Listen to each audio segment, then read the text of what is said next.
राधे राधे प्यारे भक्तों, श्याम सदाशिव चैनल में आप सभी का स्वागत है।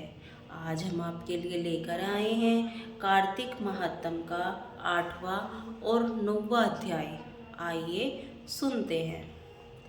नारद जी बोले, हे राजन, अब मैं कार्तिक के व्रतों का संक्षेप में उद्यापन सुनाता हूँ।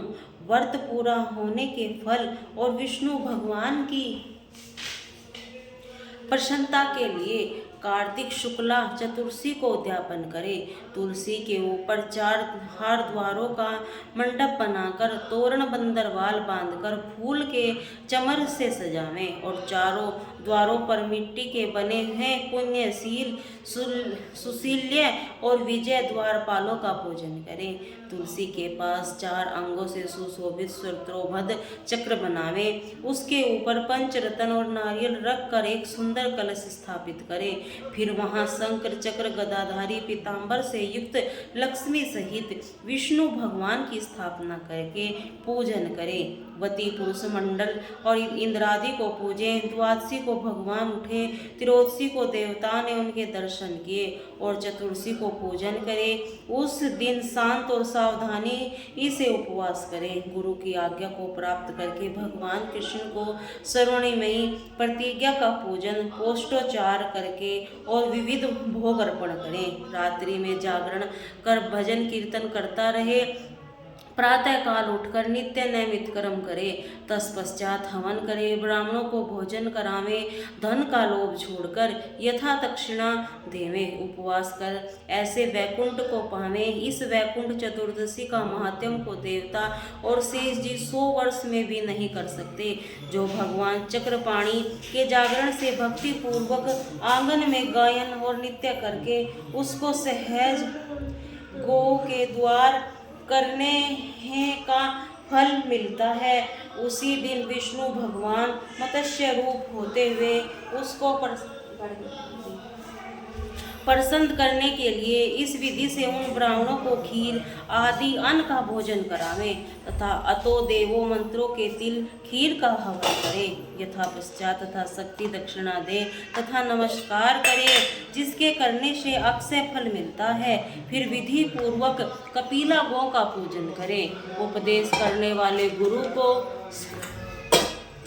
सतलीप वस्त्र आभूषण से सुसज्जित कर समाप्त करावें। प्रार्थना मंत्र से आपकी प्रसन्नता से मेरे 7 जन्म के पाप नष्ट हो जाएं और मेरे मनोरथ सफल होवें और मरणोपरांत मुझे विष्णु लोक की प्राप्ति हो। ऐसे उन ब्राह्मणों को समापन करा के उस प्रसन्न पर पूजा की सामग्री गौ के समेत गुरु के निवेदन करें। फिर अपने बांधुओं सहित स्वयं भोजन करें। कार्तिक और माघ की यह विधि कही है। ऐसे शयत्मक रीति कार्तिक का व्रत करने वाला संपूर्ण कामनाओं से युक्त विष्णु भगवान के समीप चला जाता है।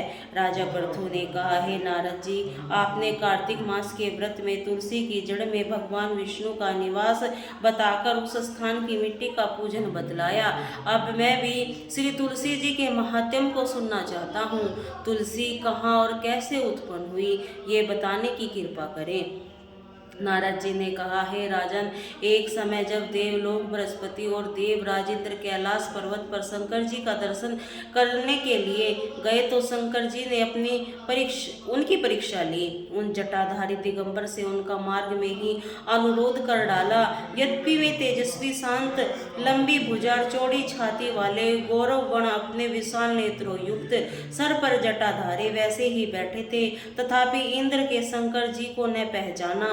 का नाम धाम इत्यादि परिचय पूछा और कहा, शंकर जी अपने स्थान पर हैं या कहीं गए हैं। इस पर उस तपस्वी ने कुछ नहीं कहा, परंतु त्रिलोकीनाथ के ऐश्वर्य से गर्वित होकर इंद्र कब चुप रहते। इन्होंने क्रोध से धुड़क कर कहा, अरे मैं पूछता हूँ तो उत्तर क्यों नहीं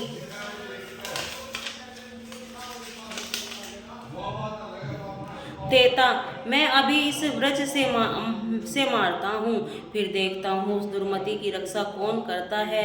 फिर जो ही दिगंबर को मारने के लिए हाथ में वज्र लिया, त्यों ही भगवान शंकर ने वज्र सहित उसका हाथ स्थमित कर दिया।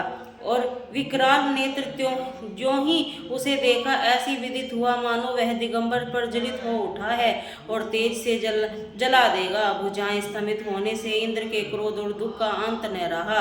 परंतु ज्यों ही बृहस्पति जी ने उसको प्रज्वलित देखा तो ही अपनी बुद्धि से उसको भगवान शंकर जानकर प्रणाम किया, इंद्र को भी अपने चरणों में गिराया। फिर बृहस्पति जी बोले, हे दीननाथ, आप अपना क्रोध रोककर इंद्र का अपराध क्षमा कीजिए। बृहस्पति जी के वचन सुनकर महेश्वर गंभीर वाणी से बोले, मैं अपने नेत्रों से निकले क्रोध को कैसे रोकूं। तब बृहस्पति जी बोले, हे भगवान, भक्तों पर दया करनी चाहिए, अंत अपना भक्त वंशल नाम सार्थक कीजिए और इस तेज को शांत कर इंद्र का उद्धार कीजिए। तब भगवान शंकर ने कहा, मैं तुम्हारी स्तुति से प्रसन्न हूँ तो मुझे इंद्र को जीवन दान दिया, अब मैं तुम्हें अपने वरदान द्वारा जीव नाम से विख्यात करता हूँ। मेरे नेत्रों की अग्नि अब इंद्र को पीड़ित नहीं करेगी। ऐसा कहकर शंकर जी ने अपने माथे से निकले हुए तेज को लेकर क्षीर सागर में डाल दिया। फिर लीलाधारी भगवान अंतर ध्यान हो गए। इंद्र और बृहस्पति दोनों भय से मुक्त होकर परम सुखी हुए। इसी प्रकार जिनको जानने की इच्छा थी उसे जानकर इंद्र और बृहस्पति अपने स्थान को चले गए। बोले राधे राधे।